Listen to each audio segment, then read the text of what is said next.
your courtroom, you racist ass bitch. Fuck your courtroom, man. You racist as fuck. You racist as fuck. Nigga, 22 fucking years. Racist ass bitch. This case number 18 CR 000732, State of Ohio versus Manson M. Bryant. Mr. Bryant is in court represented by counsel, attorneys Jerome Emhoff and Dan Williams. Representing the State of Ohio is Assistant Prosecuting Attorney Alexandra Cutts. The defendant went before a jury trial starting February 5th, 2019. On February 8th, 2019, the jury returned its verdict.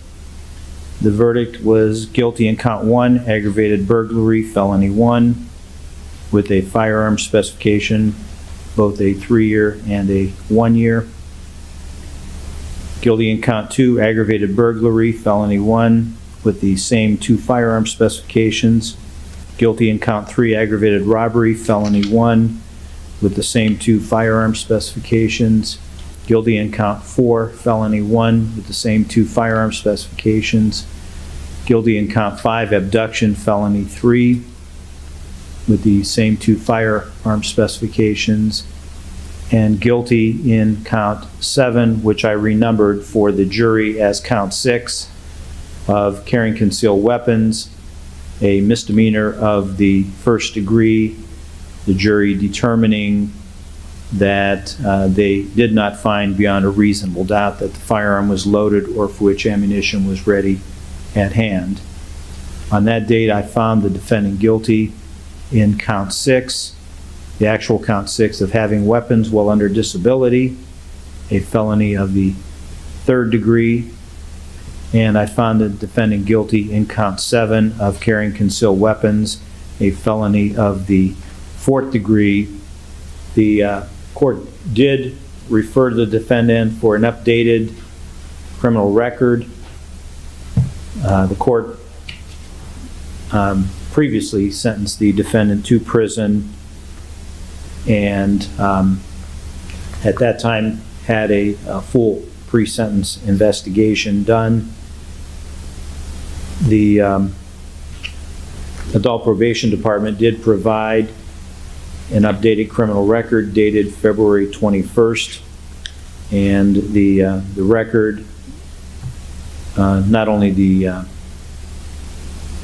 pre-sentence record, but the DRC shows that the defendant was released from prison on my last sentence of him on November 15th of 2017. The court also has received victim impact statements from the victim, Arturo Gonzalez Hernandez, and Ms. Martha Murillo.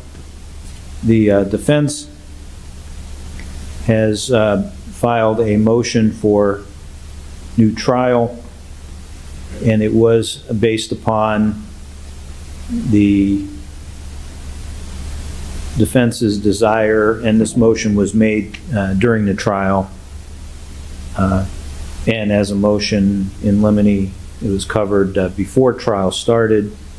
The defense wanted to cross-examine him on the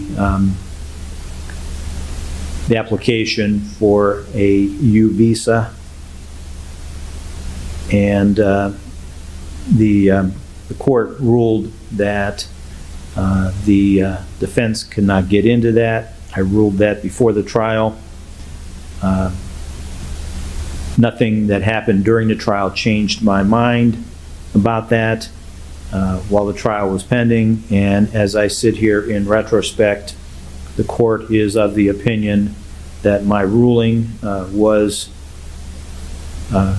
correct, and in fact the court did not hear anything that I would consider embellishment, and in fact I'm not sure he even qualifies for a U visa under the facts as he testified to, but that's for the federal immigration judge to make that determination, but the court's opinion of the evidence was that Mr. Gonzalez testified consistent with what he told the police, and that the court didn't see any exaggeration or embellishment in his testimony on that topic. Actually, had he embellished, there probably would have been a felonious assault charge added to this, and also I would have found the kidnapping was such that that would be a separate animus, and that I would sentence separately on that.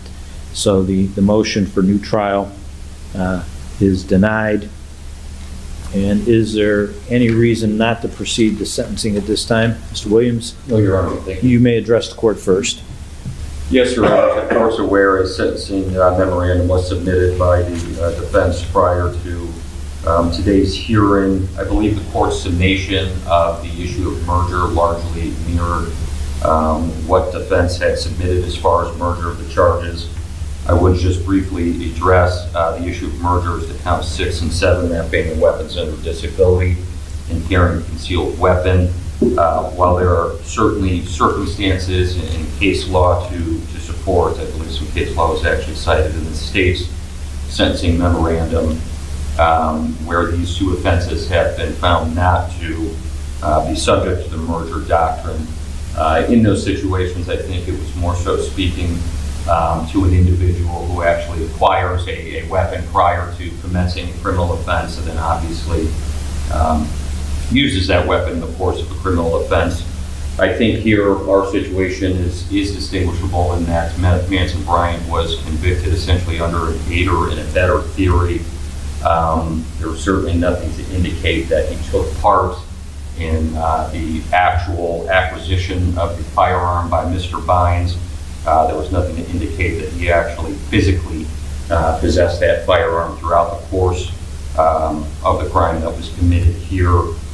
For that reason, we feel it's distinguishable. The so-called, essentially the possession of the firearm was all part of the continuous course of conduct, and Mr. Bryant was found guilty of those offenses based upon being an aider and abetter to Mr. Bynes in the commission of this act. As to the sentence, Your Honor, obviously the court has at its disposal here, given the number of offenses, the firearm specifications, the court can craft a sentence here that would essentially keep Mr. Bryant in prison until he's a ripe old age. But we would only note that, retribution is not the only goal of the legal system. Rehabilitation does carry equal weight, and a sentence that would essentially, prohibit Mr. Bryant from being afforded any meaningful opportunity to redeem himself and live a law-abiding life would not be in line with the purposes and principles of sentencing. We are asking this court to consider a 10-year aggregate sentence. We feel that would not demean the seriousness of the conduct here, and would not demean, essentially the role as a aider and abetter that Mr. Bryant was found guilty of here. We feel that sentence would be commensurate with sentences that have been imposed by this court for similar crimes and against similar offenders. The court is aware that the principal actor here, Mr. Bynes, did in fact receive a 12-year sentence, and we feel a 10-year sentence is in part for the role that Mr. Bryant was found guilty here in this particular offense, and such a sentence would provide him the opportunity to live a meaningful life and prove to himself and to the court that he is capable of rehabilitation. Thank you, Your Honor.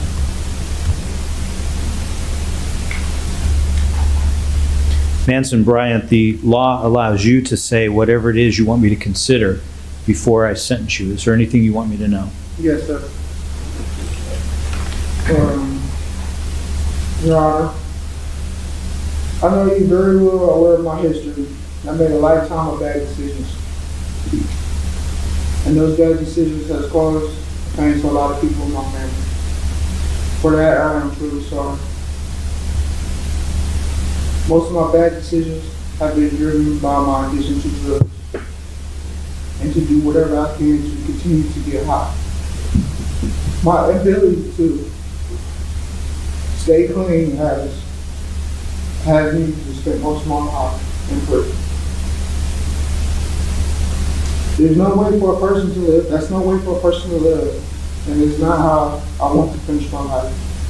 And despite the circumstances of my upbringing, I understand that I can't continue to blame others for my actions and my behaviors. I have become jaded towards the court legal system by having this trial was an honest and open hire for me. I have never gone through trial before. I have a newfound respect for the efforts of the attorneys, judges, jurors, and go in living as giving the accused person the opportunity to have the case heard. That's all I want to ask. I am thankful for the opportunity and afforded by the day in court, and I respect the decisions that the juries have made. I alone have the power to end the cycle of incarceration, and all I ask is for you to give me a meaningful opportunity to still make something out of my life, sir. I don't want to die in prison, sir. I'm not a bad person, sir. You have a good problem. You know, I've been in front of you multiple times. I respect you. And I respect the decision that you make. All right. Thank you. Do you have any witnesses to present? No, Your Honor, thank you. All right, let me hear from the state. Thank you, Your Honor. And just in reply to the merger argument, the state also filed a sentencing memorandum that does deal with the merger issues. And count 6, having weapons under disability and carrying concealed weapons, count 7. Through the case law, they have separate animus and they do not merge. Goes back to the Ohio Supreme Court, many districts. The acquiring versus the concealing of the weapon are separate animus, regardless of whether Mr. Bryant acquired it or Mr. Bynes acquired it. Mr. Bryant was aware of that. They had it in the condo well before they left to do this. They were aware of it, and the need to conceal it makes it different as well. So we do feel there are separate animus, and there are no reason that those would merge even in this case. Also, there was an argument made that there need to be, well, I'll get to that. For sentencing, Your Honor, obviously this court has heard in detail the facts of the case. I don't want to go over them extensively, but just looking at the factors in this case, they are laid out in the sentencing memorandum. However, just so the record is clear and others can hear, obviously the victims, Mr. Gonzalez and Ms. Murillo, both suffered serious psychological harm. Obviously, Mr. Gonzalez was present as people unknown to him enter his home without permission, terrorize him, steal from him, as the court has made reference to, pointed a gun at him, pushed it against his forehead, pushed him back, threw a blanket over his head, continued to move the gun around his body, feeling it in his rib cage as he was punched in the head. Even when they left, it left a lasting impression to the point that he left that location. He no longer lives there. He didn't feel safe or comfortable there. He was renting that room for Ms. Murillo. She has also had concerns because she came home as Mr. Bryant and Mr. Bynes were leaving. She was running late. Had she not been running late, she could have walked into that situation, and she had a young child with her. So she also had psychological harm, knowing what could have happened, what did happen to her friend in her residence. We also have serious economic harm. The restitution request is for $1,298 for Mr. Gonzalez. He works very hard for what he has, and those were what he considered all of his valuables, the laptop that he had just purchased, all of the cash he had, jewelry that he had been given by a friend or purchased himself. Those things can't be, even though we give them a monetary value for restitution, you can't replace the actual items that have sentimental value, and just the feeling of being violated in that manner. Obviously, the defendants were part of organized criminal activity. We had Ms. Medina, who gave information to Mr. Bynes. Mr. Bynes, who had Mr. Bryant come with him, so there would be two, and there would be sort of a heavy person as well as the person with the gun, and the individual is present to over one or whomever else could be in the trailer at that time. So they all work together to facilitate the offense, and the knowledge that Ms. Medina had regarding Mr. Gonzalez transferred down, so the knowledge with the victim and the relationship did facilitate the offense. When we look at recidivism factors, there's even a larger concern of what we're looking at. The defendant has a history that includes numerous juvenile adjudications going back to 1999. I won't go through all of them since they are laid out in the memo, but I will point out that in 1999 he already had a domestic violence and a felony theft. 2000, more theft and F2 burglary. 2002, we have assault. 2003, multiple thefts and falsification, already showing crimes of deception as well as violence. 2004, there are 2 separate felony drug abuse cases and an assault case. He becomes an adult in 2005, and his history of adult criminal convictions begins. Again, just pointing out some negative highlights, I suppose. In 2005, we have more thefts, assault, resisting arrest, probation violations. 2006, there are more thefts. 2007, more thefts. 2008, thefts. 2009, felony receiving stolen property. 2010, and that receiving stolen property was his first prison sentence. 2010 was theft with probation violation and also attempted robbery F4. That was another prison sentence. 2012, multiple thefts, assault, felony attempted receiving stolen property. On the assault was a probation violation. 2014, felony receiving stolen property, felony robbery, went to prison on those. He gets out of prison approximately November 15th of 2017. Then we have 2017 theft, and in 2018, while he's on obviously PRC as well, attempted vandalism in April of 2018 and theft in July of 2018. And then this incident is also the beginning of July. He also, as a juvenile, went to Department of Youth Services, which we sort of think of as juvenile prison. He has 4 prior prison terms as an adult on 5 separate cases. He was placed on 3 years of post-release control when he was released in November of 2017. So he was on post-release control at the time of those offenses. As of today, he has 623 more days on post-release control. And though today he has not responded favorably to sanctions previously imposed, he's had probation violations, contempt charges, parole violations, and obviously he has continued to commit crimes, not stopping in that form. And the state would argue that he has no genuine remorse. He didn't take responsibility. And today, if I heard correctly, he apologized to his family, but not to the individuals he hurt, specifically in the trailer and the trailer's owner. There was also a comment made about what one of the co-defendants got, and that similar crimes and similar defendants, similar sentences. However, as I would imagine the court is aware, that doesn't mean numerical comparison.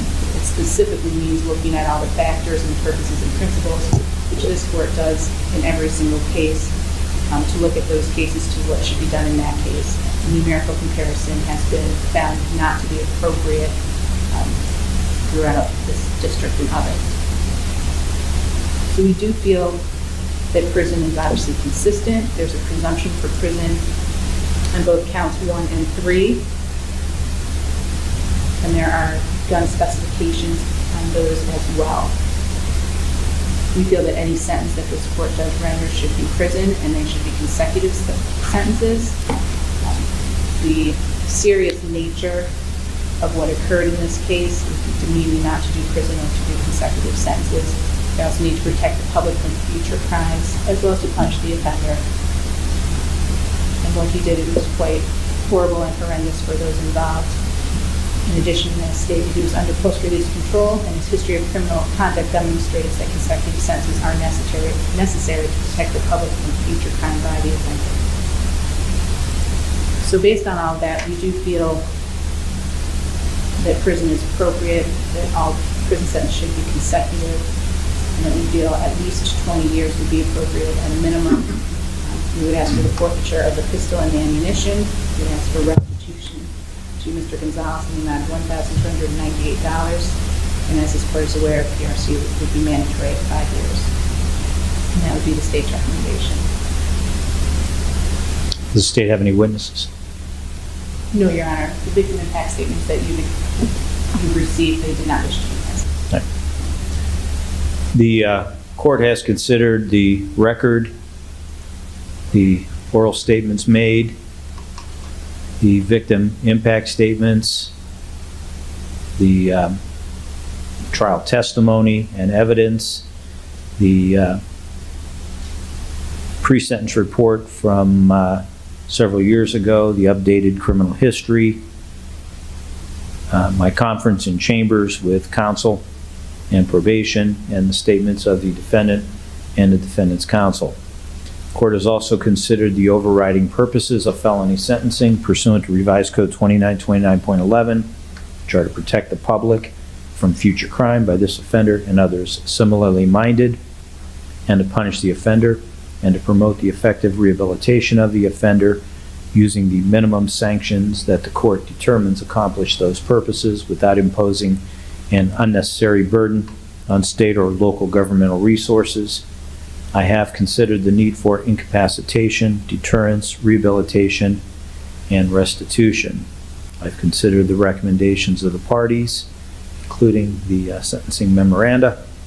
I have reasonably calculated this sentence to achieve the two overriding purposes of felony sentencing and to be commensurate with and not demeaning to the seriousness of this offender's conduct and its impact on society and the victims, and to be consistent with sentences imposed for similar crimes committed by similar offenders. In using my discretion to determine the most effective way to comply with the purposes and principles of sentencing, I have considered all relevant factors, including the seriousness and the recidivism factors set forth in Divisions B through E of Revised Code 2929.12. In that regard, there are factors making the offenses more serious. The victim suffered serious psychological and economic harm. And I'm talking about Mr. Gonzalez. I believe he needed psychological treatment as a result of this. The economic harm was substantial. The Murillos suffered significant psychological harm for the home invasion that occurred as they arrived at their place of residence. The offense was committed as part of an organized criminal activity. There were 3 people involved in this. There are no factors making the offenses less serious. In terms of recidivism, the offenses were committed while on post-release control from the previous time that I sent the defendant to prison for a crime of violence. The defendant has an extensive previous criminal history and history of juvenile delinquency. He's been to prison 3 times on 4 cases. He's got 9 prior crimes of violence before this case. He's got 11 instances of probation violations, resisting arrest, obstructing justice, and contempt of court, and numerous convictions. He's been arrested on 4 other crimes, plus this case, while on post-release control. The defendant was placed on PRC on November 15th of 2017, a 3-year period, and yet committed this offense less than 8 months later. There's a pattern of drug or alcohol abuse, and the offender refuses to acknowledge a problem or accept treatment. There's been a rehabilitation failure after previous convictions and delinquency adjudications, and a failure to respond in the past to probation or post-release control. The court determines that the offenses were committed under circumstances very likely to recur, and the court determines to make recidivism less likely that the offender shows a certain amount of remorse. The court determines, though, that the defendant poses the greatest likelihood of committing future crimes. On the felony 4, the CCW, there is no presumption in favor of community control because of the PRC violation and the prior prison terms, and because it was possession of a firearm. On the 2 felony 1s, there is a presumption in favor of prison, and there is not a lick of evidence here by which the court could override that presumption in favor of prison. The court determines that prison is needed to protect the public from future crime, that a minimum sentence would demean the seriousness of this offender's conduct. The court believes that consecutive sentences are necessary to protect the public and punish this offender. They would not be disproportionate to his conduct and the danger he poses. That the crimes were committed while on post-release control. That the harm is so great or unusual that a single term would not adequately reflect the seriousness of his conduct, and his criminal history shows that consecutive terms are needed to protect the public from future crime. Accordingly, it is the sentence of this court, Manson Bryant, that you serve a period of incarceration in state prison.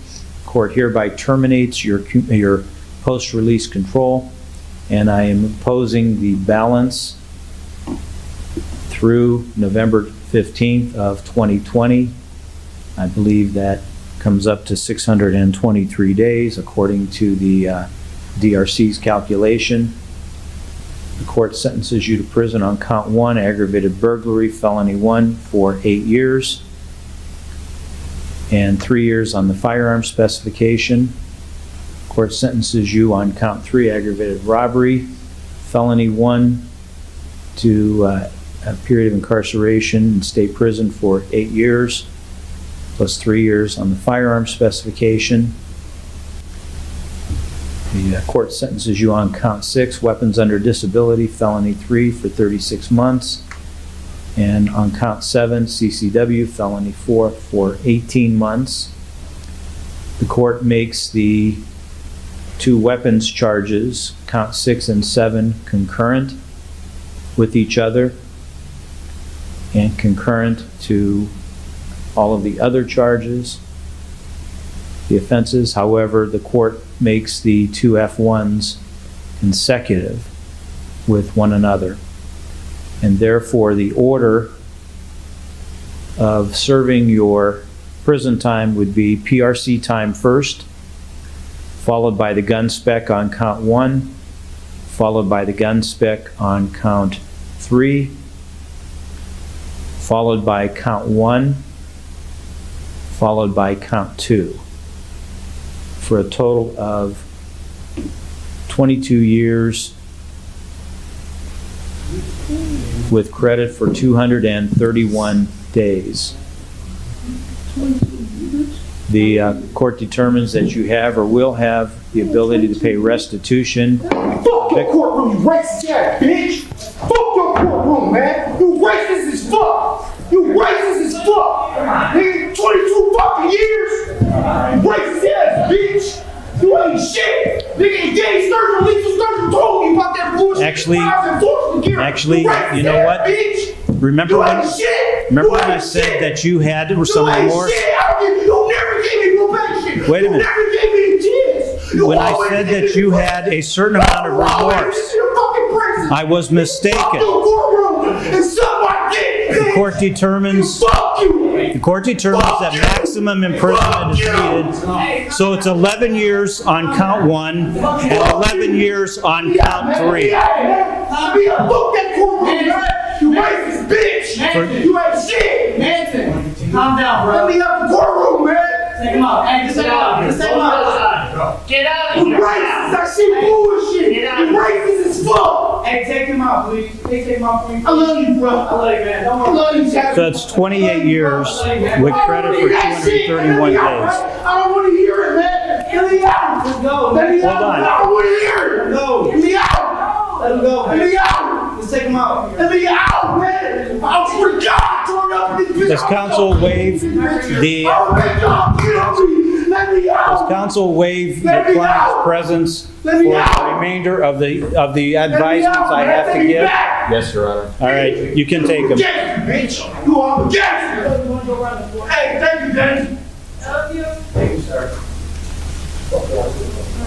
Court determines that the defendant has shown no remorse whatsoever. I was giving him remorse, a certain amount of remorse in mitigation of the sentence. The defendant has shown me that he has no remorse whatsoever, and therefore the court determines that maximum imprisonment is needed. He poses the greatest likelihood of recidivism. So I believe I stated that restitution in the amount of $1,298 to victim Arturo Gonzalez, judgment rendered for that amount to be monitored by the Ohio Adult Parole Authority, payable through the clerk of courts. Defendants to forfeit all items in the specification, being the pistol and ammunition, to pay the costs of confinement, prosecution, supervision, treatment, and court costs. Upon the defendant's release from prison, it will be on a mandatory non-reducible period of post-release control for 5 years, subject to the jurisdiction and control of the Ohio Adult Parole Authority. You can return him to prison for up to 9 months for any one violation, and up to 1/2 the original prison term for all violations in the aggregate. All of that time is part of the sentence. Should the violation of PRC be a new felony, the judge in the new felony case, in addition to sending him to prison on the new case, can send him back to prison on this case for the greater of 1 year, or whatever length of time remains unexpired on that mandatory non-reducible 5 years. All of that time is already part of the sentence. The defendant may be eligible to earn some credit against time to be served on the non-mandatory portions of this. The non-mandatory portions would be counts 1 and 3, the mandatory portions being the PRC and the 2 gun specs. The credit is capped at 8% of time to be served. As long as the defendant owes court costs, stake and block his motor vehicle registration, court opposes shock incarceration or intensive prison program, bond if any is released, the defendant is ineligible for judicial release, and the time period for counting judicial release eligibility does not count during the mandatory times, which would be the PRC and the 2 3-year gun specs. Anything else? Not from the state. Nothing, Your Honor, thank you. Probation have anything to say? Good probationer for you? I'm sure you All right, we're adjourned.